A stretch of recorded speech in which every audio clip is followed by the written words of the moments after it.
Cámara 12, la pantalla 2. En sección C, desconocido aproximándose a la frontera.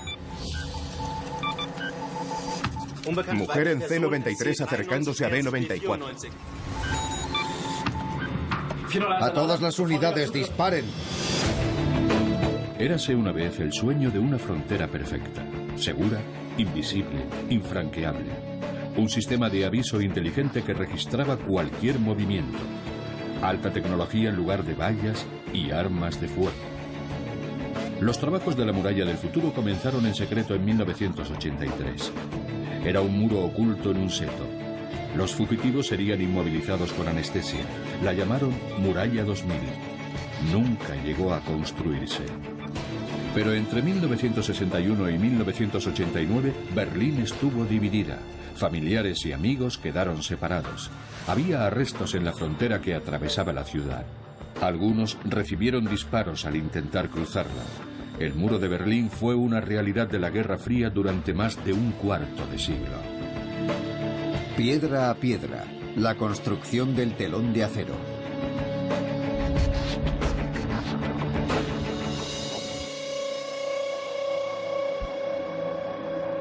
Mayo de 1945, hora cero. Tras 13 años de dictadura, Alemania estaba en ruinas. En la conferencia de Potsdam, Stalin, Truman y Churchill establecieron las reglas de la posguerra. Alemania nunca volvería a ser tan poderosa. No sería posible reconstruir un imperio alemán. Por eso el país fue desmilitarizado, desnazificado y dividido en 4 zonas de ocupación: americana, francesa, británica y al este la zona soviética. Pero antes de acabar la guerra, quedó claro que la política de ocupación conjunta sería un fracaso. La Unión Soviética impuso un sistema comunista en su zona, mientras los aliados querían una economía de mercado. Alemania tardaría en reunificarse y comenzaron los preparativos para la división. En 1949 se formaron 2 estados alemanes, la República Federal al oeste y la República Democrática al este. Así, el telón de acero cayó sobre Alemania. Berlín tuvo un lugar especial durante la Guerra Fría. Las potencias ocupantes se hicieron con la ciudad desde el final de la guerra y cada país ocupó un sector. Berlín Oriental sería el sector soviético y desde 1949 sería capital de Alemania Oriental. Era el único lugar desde donde se podía cruzar la frontera entre el este y el oeste y pasar libremente de un mundo al otro en tren, en coche o a pie. La frontera abierta de Berlín era el talón de Aquiles de la Alemania Oriental. Mucha gente huía de Alemania Oriental. Y si no recuerdo mal, se marchaban hasta 3.000 personas al día. Entre enero y agosto de 1961, 200.000 personas abandonaron Alemania Oriental. Perdíamos sobre todo trabajadores, ingenieros, mucha gente joven, médicos, profesores. La situación económica era cada vez peor.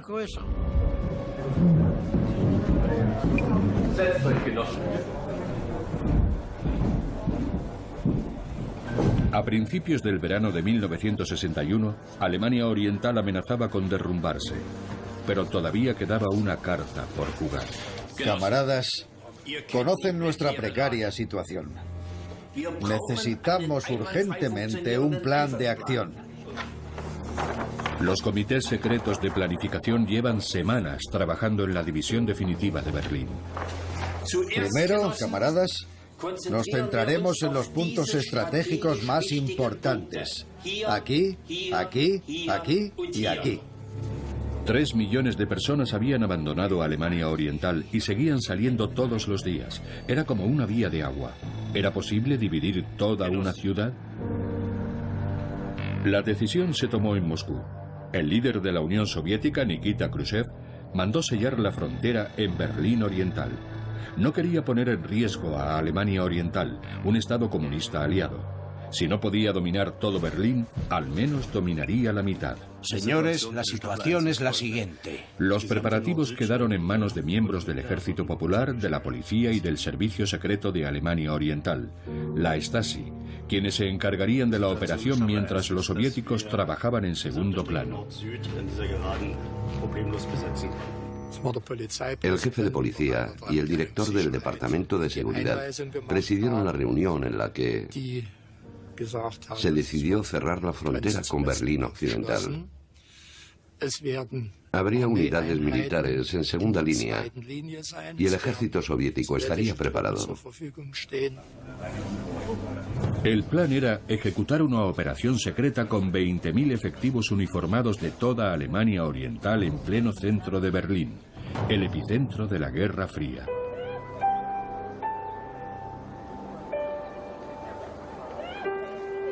Durante esos días de verano, nadie sospechaba que la decisión sobre el destino de Berlín estaba tomada.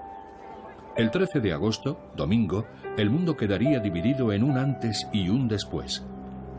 Como para Wolfgang Gutler, de 24 años, miembro de los equipos de trabajadores paramilitares llamados grupos de combate.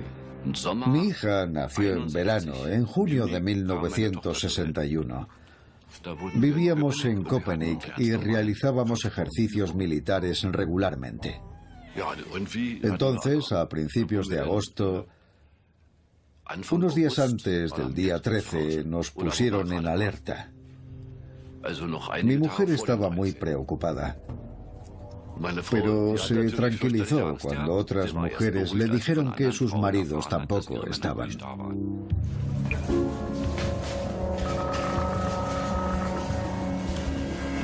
Secreto absoluto, numerosos efectivos y el apoyo de la Unión Soviética hacían posible el bloqueo. Pero, ¿cómo reaccionaría el pueblo de Alemania Oriental? ¿Cuál sería la respuesta de los habitantes de Berlín Occidental y de los aliados occidentales?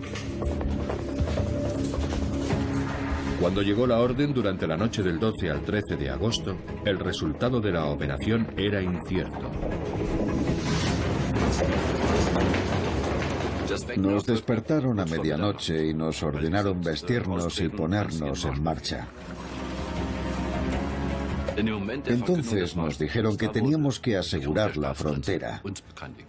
Ahí empezó todo. Las tropas se desplegaron al mismo tiempo en todo Berlín.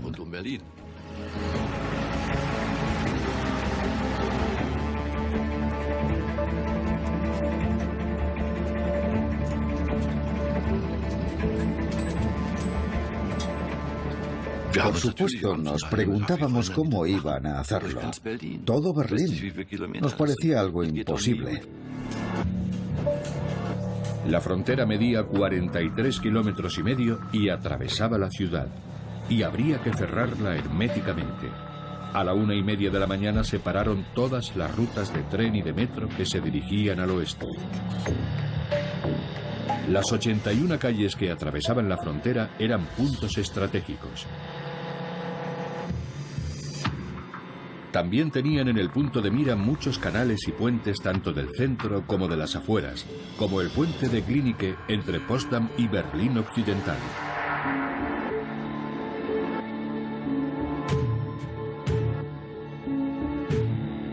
También empezó a sellarse la extensa red de alcantarillado de la ciudad, pero tardaron semanas en bloquear por completo las rutas subterráneas de fuga.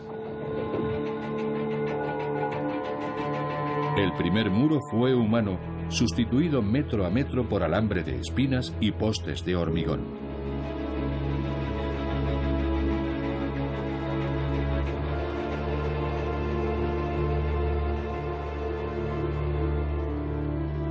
El factor sorpresa fue decisivo. Los berlineses se sintieron intimidados, aturdidos y desesperados.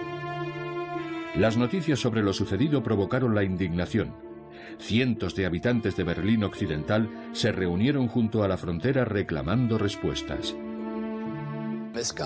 Varios agitadores se acercaron a la puerta de Brandenburgo y empezaron a escupir a la policía de frontera y a los antidisturbios.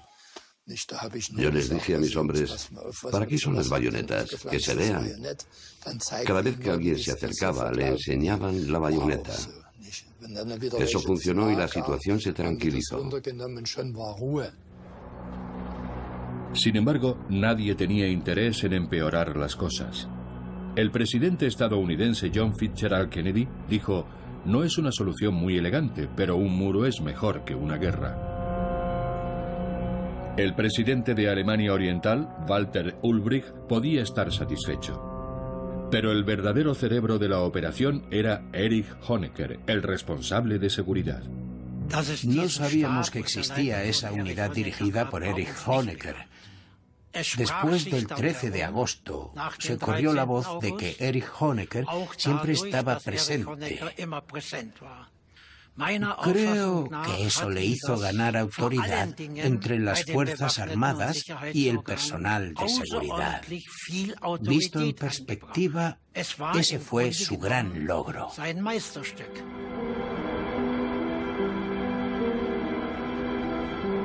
En aquel momento, aquello todavía era provisional. Poco a poco se fue haciendo más sólida. La construcción del muro comenzó el 17 de agosto. Khrushchev dijo, rodearemos Berlín Occidental con un anillo de hierro.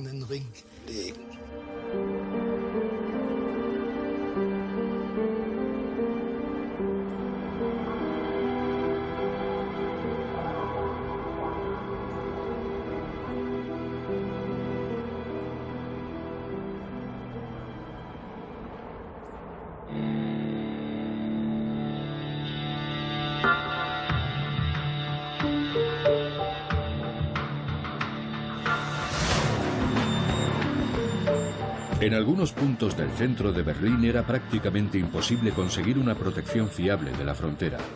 Uno de los puntos problemáticos era la Bernauer Straße en el distrito Mitte. Aquí, el sector oriental acababa justo en la puerta. La acera ya era del sector francés occidental. Los soldados de Alemania Oriental no podían pisarla. Estaba prohibido superar el límite incluso por 1 centímetro. La policía de Berlín Occidental y los soldados franceses no bajaban la guardia. Los soviéticos habían dado instrucciones claras. No podía haber incidentes fronterizos en ningún caso. Algunos habitantes de Bernauer Straße aprovecharon lo que parecía la última oportunidad para huir. Los responsables de la frontera tenían que actuar.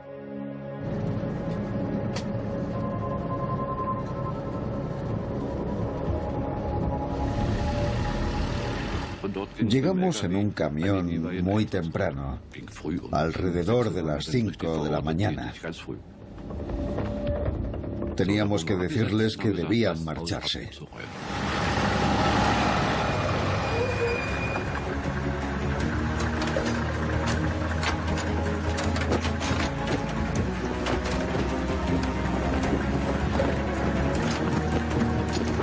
Las casas de Bernauer Straße ponían en peligro la seguridad de la frontera. Los grupos de combate de la clase obrera tuvieron que desahuciar a sus vecinos. ¡Vamos! ¡Llamad a todas las puertas!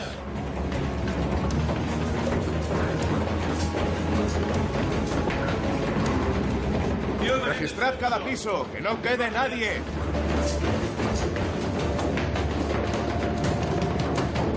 ¡Abran la puerta! ¡Vamos, abran! Vístanse. Vamos. Tienen que salir ahora mismo. Nunca olvidaré ese momento. Casi todos lloraban. Estaban muy afectados. Tras una conversación muy agitada, entendieron que no podían hacer nada. Tenían que obedecer. Pudieron llevarse una pequeña bolsa con su documentación y algunos objetos personales. No sabían dónde iban. Estaban aterrorizados.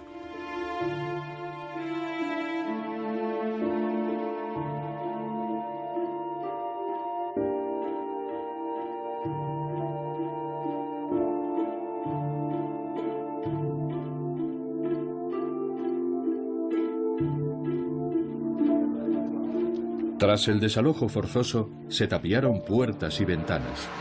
Tenían que sellar todas las rutas de escape hacia el oeste. Las fortificaciones eran cada vez mayores.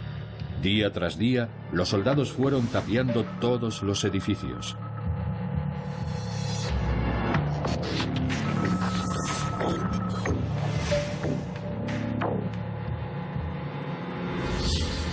Tiendas, bares e incluso la iglesia de Bernauer Straße, la iglesia de la reconciliación, pasaron a formar parte de las fortificaciones.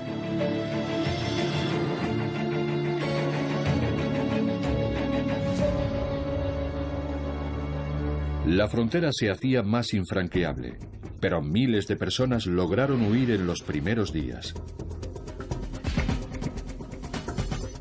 Los subfusiles y los fusiles estaban descargados. Llevábamos la munición en los cinturones, sellada. No nos permitían usar las armas. Pronto se corrió la voz de que los guardias no disparaban a quien intentaba escapar. Pero eso iba a cambiar. 9 días después del 13 de agosto, los soldados recibieron permiso para tirar a matar después de un disparo de advertencia. Quienes no respetan nuestra frontera conocerán nuestras balas. Günther Litvin no respetó la frontera.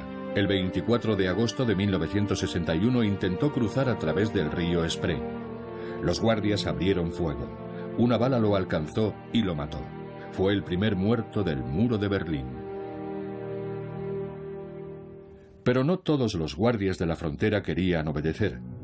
A ojos de los responsables del muro, la deserción dañaba la moral de las tropas.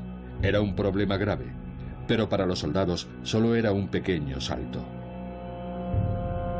Gerd Sommerlatte fue uno de los que cambiaron de bando en septiembre de 1961. Quería empezar una nueva vida en Occidente. Ya tenía el billete de huida. El bar que había frente al campamento de refugiados era un lugar muy popular.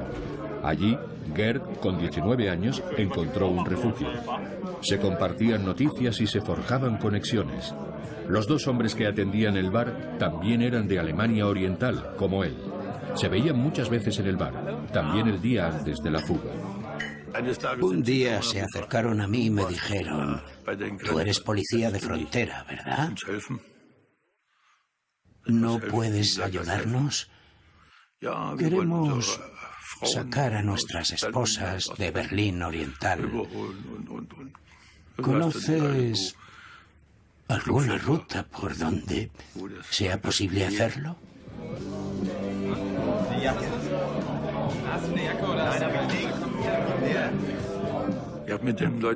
Yo no tenía nada que ver con ellos. Estábamos hablando y ellos me contaban su historia. Yo no sospechaba nada. No sospechaba que pudiese haber nada más.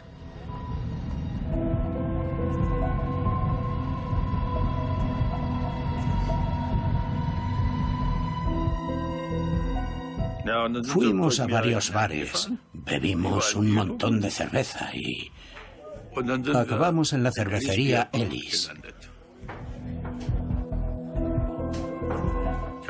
Yo quería irme a casa. Salía al día siguiente y no quería perder el avión. Ellos también se fueron.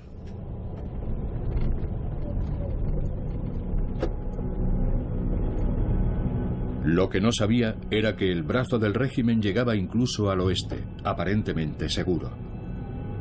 Sus 2 compañeros querían volver, echaban de menos su hogar e hicieron un pacto con el servicio secreto, la Stasi. El traidor, Gerd Sommerlatte, fue el pago de su propia inmunidad. Me dijo: no montes un escándalo. Se ha acabado. Y se había acabado. Un policía cogió el teléfono. Hizo una llamada y dijo: lo hemos cazado. La Stasi se esforzaba por recuperar a traidores como Gerd. Los castigos ejemplares tenían una función disuasoria para reducir las deserciones. Durante el interrogatorio me dijeron que había incitado a otros camaradas a abandonar Alemania Oriental. Les dije que no era cierto. Nadie conocía el plan. Me dijeron: si no hablas ahora mismo te mandamos al paredón. Eso me impactó mucho.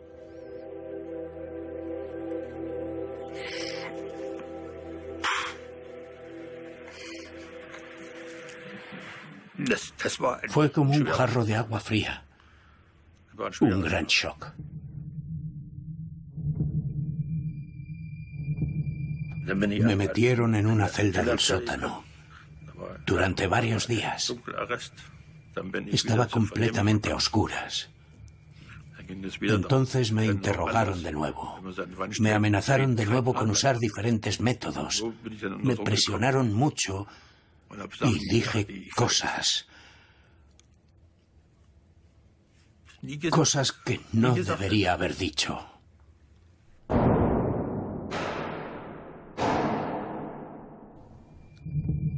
Gerd Sommerlatte incriminó a 7 compañeros.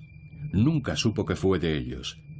A él lo sentenciaron a 10 años de prisión como un criminal peligroso.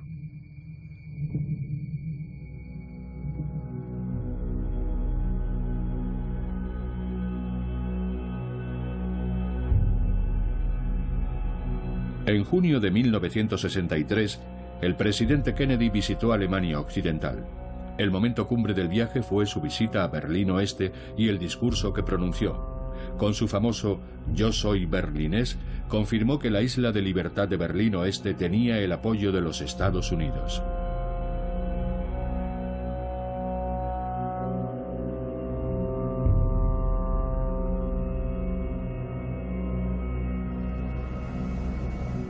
La imagen de la autoproclamada Alemania buena quedó muy dañada, pero los dirigentes de la Alemania Oriental y de la Unión Soviética consiguieron su objetivo. El acceso a Berlín Oeste estaba cerrado y Occidente aceptaba la situación. Los responsables de la frontera centraron su atención en el resto de la división entre las dos Alemanias. Creían que mucha gente iba a intentar escapar. El alambre de espinas y los guardias no eran suficientes para una frontera de casi 1.400 kilómetros. Y no era posible construir una muralla tan larga.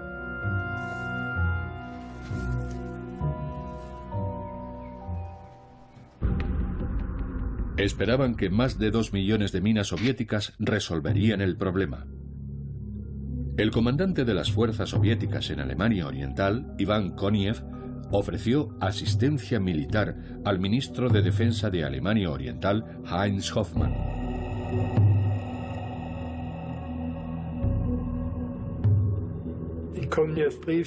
La carta de Koniev explicaba claramente cómo colocar las minas. En los lugares con más incidentes, habría 2 filas de minas activas y una de minas inactivas. En la otra dirección, 2 filas de minas inactivas y una fila de minas activas.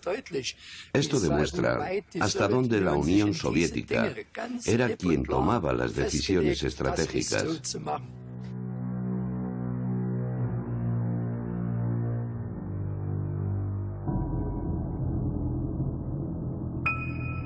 Alemania Oriental negaba oficialmente la presencia de campos de minas, mientras Alemania Occidental los denunciaba como un método brutal e inhumano. En el lado occidental, Horst Praplovsky solía llevar grupos de jóvenes de excursión a la frontera entre las Alemanias. Formación política sobre el terreno. Tenía un grupo de jóvenes de 18 a 24 años. El alcalde nos había hablado de un lugar desde donde se veía claramente la frontera. Había 20 o 30 metros de hierba. Después, la primera valla, que entonces era solo alambre de espinas, y después otro tramo de 10 metros, que es donde estaban las minas.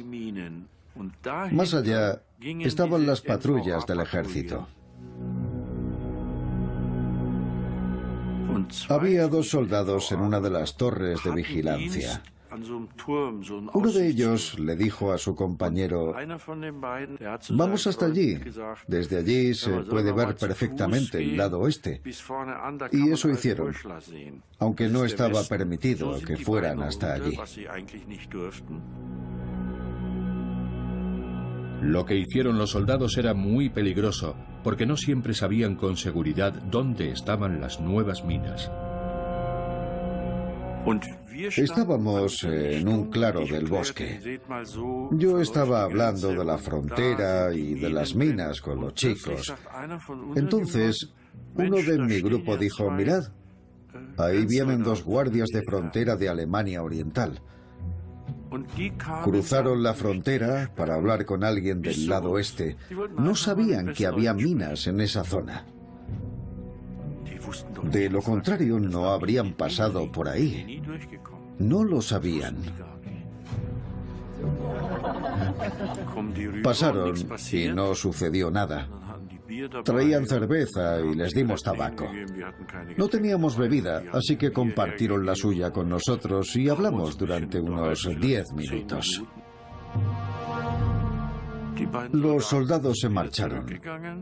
Nosotros ya nos estábamos marchando también cuando explotó la primera mina.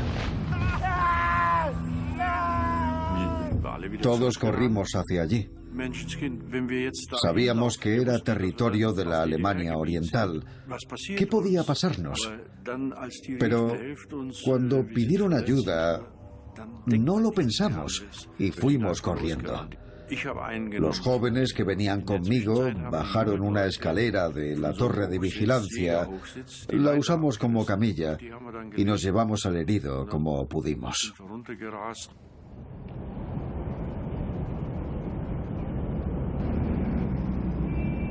Siegfried, que así se llamaba, acababa de tener un hijo.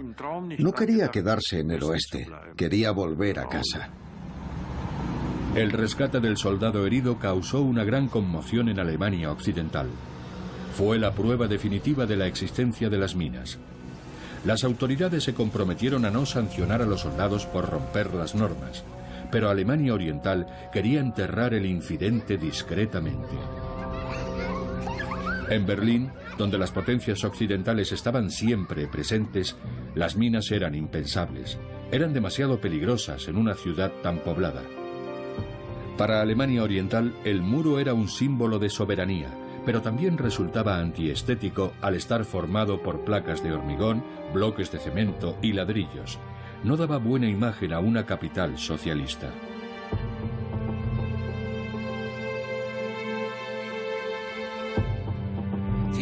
La frontera debía ser bonita.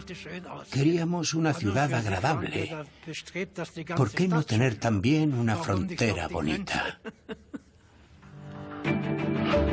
En 1966 comenzó la construcción de un nuevo muro con impacto visual positivo. Una completa infraestructura fronteriza. Un primer muro. Una valla con alarmas, pinchos de metal, torres de vigilancia, una zanja para vehículos y después un nuevo muro con una altura de 3 metros. Por la noche, la frontera iluminada se veía incluso desde el espacio. Para minimizar el número de incidentes en el muro, se asignaron más guardias. Casi todos eran muy jóvenes, en el comienzo de su vida adulta. No me importaba el ejército ni esas cosas. Sabía que eran solo 18 meses. Preferiría no haber hecho el servicio militar, pero no tenía valor para declararme insumiso ni objetor de conciencia, porque me preocupaba no poder matricularme en la universidad si lo hacía. Así que acepté hacerlo durante 18 meses. De repente, Gerhard Müller se enfrentó a una situación inesperada.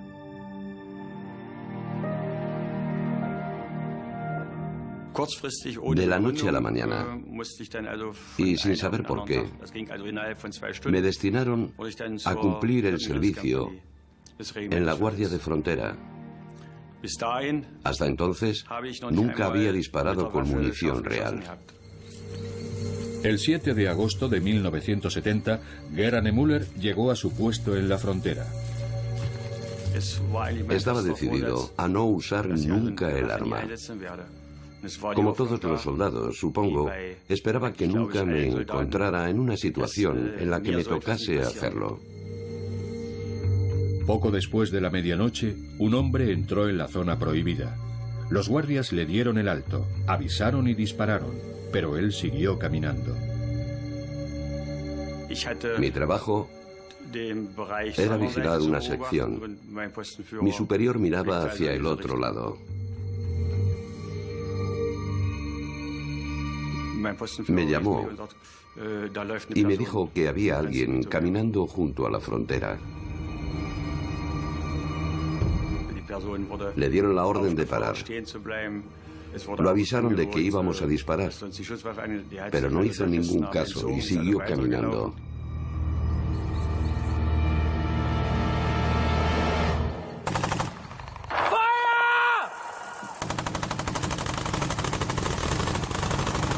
Seis guardias dispararon en total 176 balas.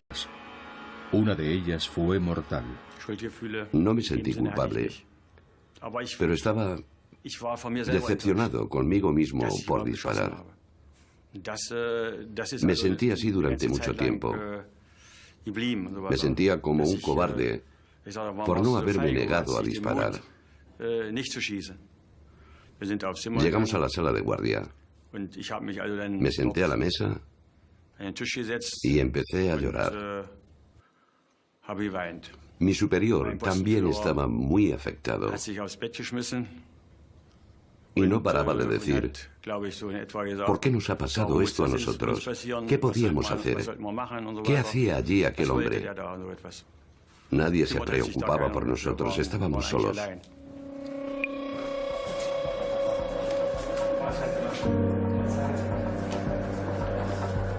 La Stasi asumió el caso. Los 6 guardias recibieron orden de guardar silencio y la identidad del muerto se mantuvo en secreto. Era de Berlín Oeste. Había saltado el muro borracho. Se llamaba Gerald Timm. Era un asunto difícil, una muerte violenta que podía tener un efecto negativo en las delicadas relaciones este-oeste.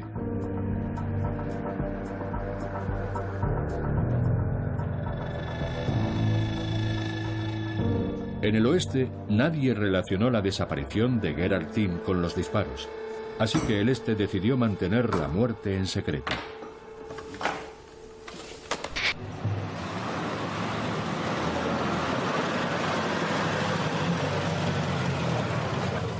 Disparos en la frontera. Las autoridades estaban muy interesadas en el factor de riesgo humano. ¿Cómo reaccionaban los soldados? ¿Cómo se enfrentaban al miedo y a la culpa? A principios de los años 70 se encontró una solución práctica. Se construyó una nueva valla equipada con armas automáticas. El SM-70, un dispositivo automático que no tenía dilemas morales, ni sentía miedo o culpa. Erich Honecker ordenó la instalación de más de 60.000 de estas armas automáticas. Lanzaban más de 100 esquirlas de metal contra cualquier cosa que tocase los cables disparadores. Nuestra sección medía 15 kilómetros de ancho. Habíamos visto a 2 personas intentando cruzar la frontera. Cuando se dieron cuenta de que se habían equivocado de camino, intentaron pasar por otro lado. Fue entonces cuando vieron los SM-70 que había instalados. Y entonces intentaron detonarlos con un gancho. No lo lograron, así que intentaron trepar. Entonces uno de ellos pisó una mina y explotó.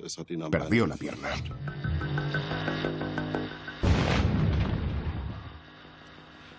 Más tarde vi el gancho en la valla y toda la sangre.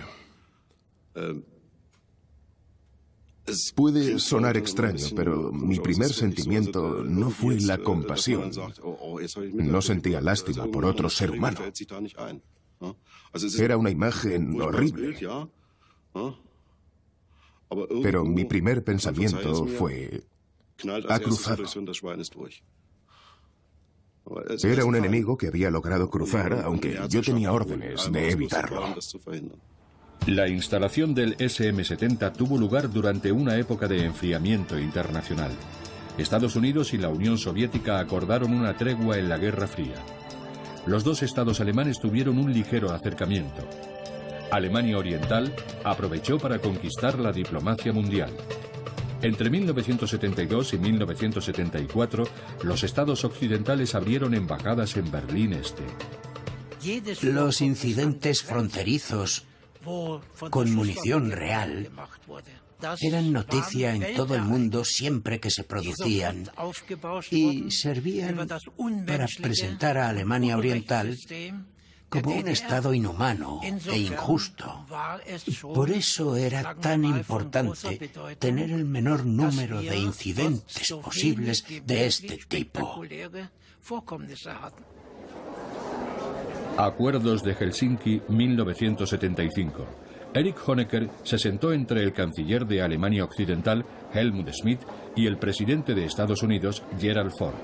Aunque Honecker se comprometió a respetar los derechos humanos y muchos ciudadanos de Alemania Oriental confiaban en tener libertad de movimiento, ya se estaban realizando pruebas para el nuevo muro. Lo hemos atravesado muchas veces. Los sujetos de prueba tenían entre 19 y 25 años y estaban en buena forma.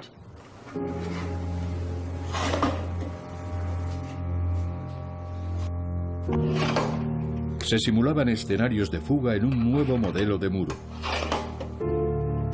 La probabilidad de arrestar a una persona en su intento es superior al 90%.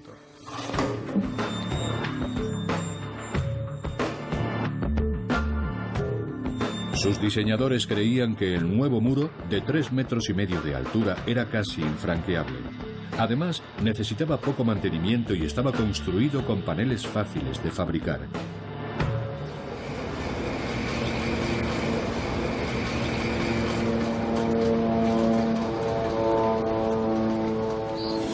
El llamado Muro 75 tenía que integrarse mejor en la estética de Berlín.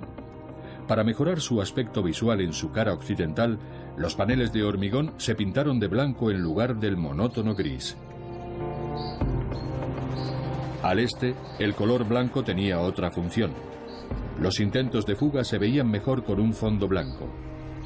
Pero muy pocos llegaban a la zona fronteriza. El 95% eran arrestados antes. Los guardias detectaban a los que se acercaban.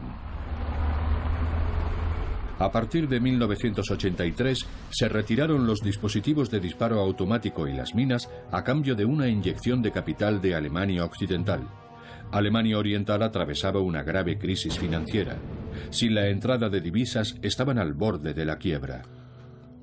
Una semana no dormí más de 5 horas en total. Tenía los nervios a flor de piel.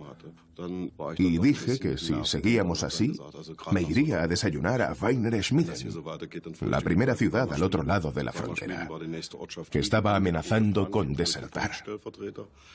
2 horas más tarde me destinaron a otro lugar y no volví a ver a mis compañeros de la frontera. A pesar del desarme en la frontera entre ambas Alemanias, el sistema se seguía reforzando, sobre todo en Berlín. Una franja despejada recorría la ciudad diseñada para que los guardias tuviesen buena visibilidad para disparar si era necesario. Me citaron para una reunión con Erich Honecker.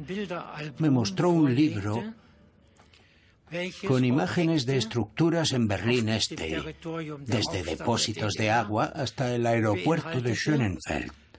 En cada una de ellas me preguntaba, ¿es necesario?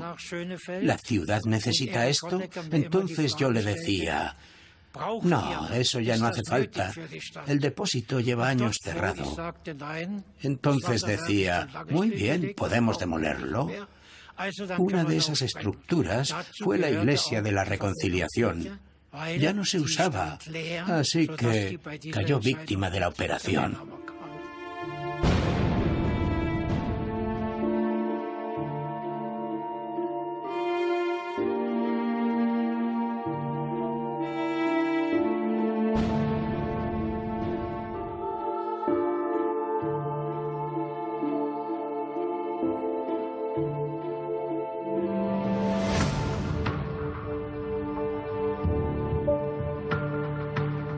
Insaciable, el muro iba ocupando más espacio en la ciudad, un paisaje desolado y un campo de pruebas para nuevos modelos de muro.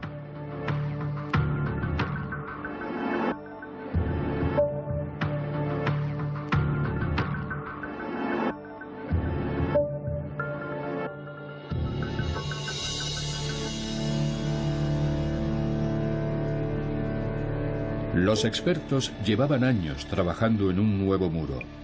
Buscaban una solución para hacer una frontera infranqueable sin disparar ni matar a los fugitivos. El objetivo no era humanitario, sino parte de una estrategia. Cada muerto en la frontera era un golpe para la reputación internacional de Alemania Oriental. A partir de 1983, un grupo de trabajo coordinó la planificación de la frontera tecnológica. Más de 30 centros de investigación de Alemania Oriental desarrollaron prototipos para el Muro 2000. Exploraban todas las posibilidades: infrarrojos, microondas, dispositivos de localización, detectores de vibración, campos de sensores. La idea no era nueva. Usar sensores u otros elementos para detectar si algo se mueve cerca. Todos hemos visto en el cine cómo alguien apoya la oreja en el raíl para saber si el tren se acerca. Ese es el principio básico. La Stasi debía aprobar a todos los científicos e ingenieros. Tenían que ser políticamente fiables y sin conexiones con el oeste. Pero el progreso no era posible sin la experiencia de los enemigos de Occidente.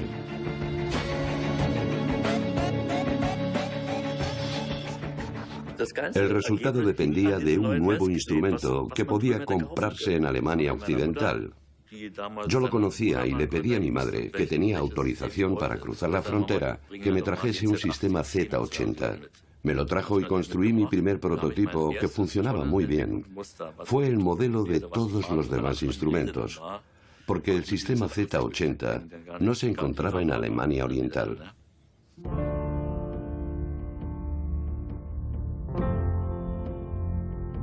El muro perfecto, una visión sin futuro. El nuevo hombre fuerte del Kremlin, Mikhail Gorbachev, tenía ideas nuevas. La Unión Soviética, el hermano mayor de Alemania Oriental, que había ordenado levantar el muro, ahora demandaba reformas. Cambiaba su política exterior, dando paso al fin de la Guerra Fría. El papel internacional de la frontera y del muro quedó claro a partir de 1985, cuando Berlín se convirtió en el principal obstáculo al proyecto de Gorbachev y al acercamiento entre la Unión Soviética, Estados Unidos y Alemania Occidental. La prensa soviética era la que exigía con mayor vehemencia desmantelar el muro. La reacción de Honecker fue muy contraproducente, en mi opinión. Dijo que el muro duraría otros 50 o 100 años. Era como admitir que nada iba a cambiar en Alemania Oriental.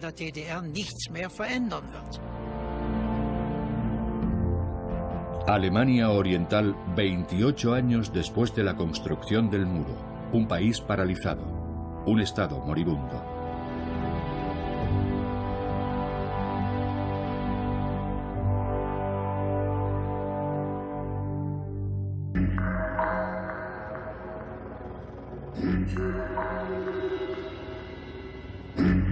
Estaban apareciendo grietas en el telón de acero. La gente abandonaba su hogar, primero a través de Hungría, después desde Varsovia y Praga.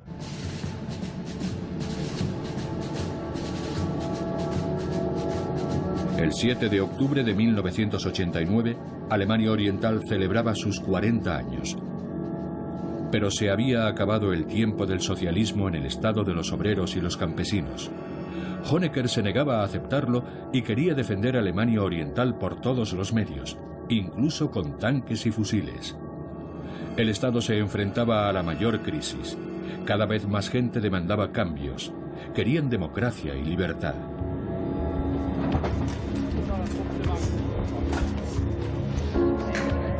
Los altos mandos temían una rebelión popular. Una vez más, los grupos de combate, la vanguardia de la clase obrera, tenían el encargo de proteger el socialismo, como en 1961. Wolfgang Gudler recibió la llamada de nuevo. Nuestro objetivo era cerrar la frontera que separaba a los agitadores reunidos en la iglesia de posibles invasores del oeste. Nuestra misión era defender el muro. Mientras la gente se iba reuniendo, yo acudí a la iglesia. Estaba llena de gente y también había una multitud enorme fuera. Estaban cantando y gritando. Estaban muy organizados. Me impresionó verlos porque durante años nos habían enseñado a no dejar entrar al enemigo de clase y no tolerar la presencia de agitadores.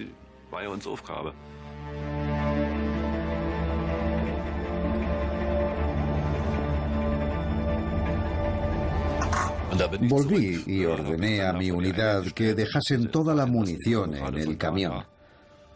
No debíamos causar ningún daño. La gente que acababa de ver no eran enemigos de clase. Eran ciudadanos de Alemania Oriental que ya no toleraban la situación.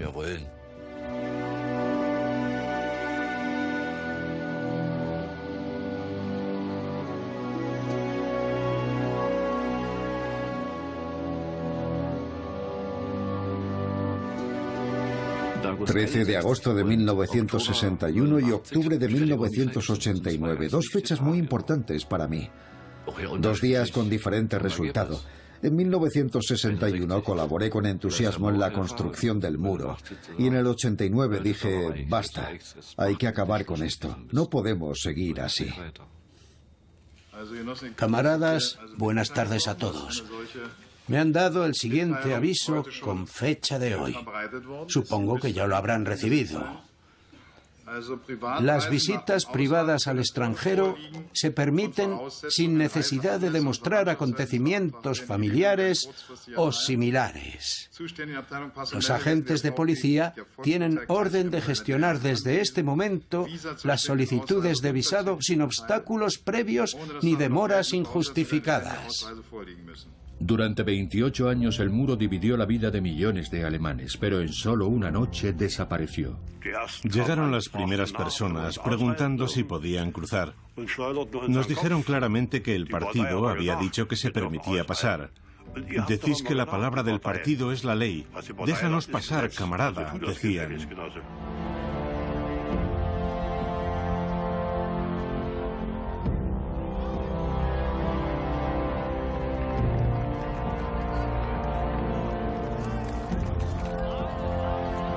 De repente era como un abismo. Estábamos preparados para un cambio en el país. Sabíamos que habría cambios políticos y en la estructura del partido. Pero no estábamos preparados para ver cómo todo el sistema se desmoronaba en un instante.